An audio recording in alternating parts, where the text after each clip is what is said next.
doubleheader?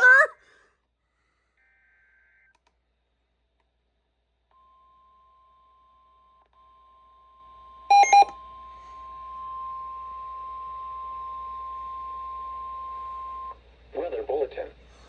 For the following county, Westmoreland, Pennsylvania. The National Weather Service in Pittsburgh has issued a severe thunderstorm warning for southern Westmoreland County in southwestern Pennsylvania until 7:30 p.m.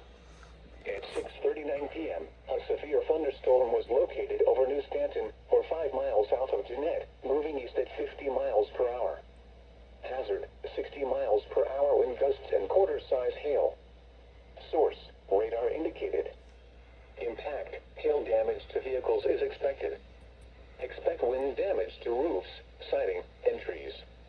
Locations impacted include Greensburg, Jeannette, Latrobe, Mount Pleasant, Irwin, McChesneytown-Loyalhanna, Manor, Youngwood, Derry, Lawson Heights, New Stanton, Ligonier, Calumet Norvelt, North Irwin, Penn, Madison, Arona, Youngstown, Honker, and Adamsburg. Seek shelter inside a well-built structure and stay away from windows. The storm is capable of producing damaging winds and large hail.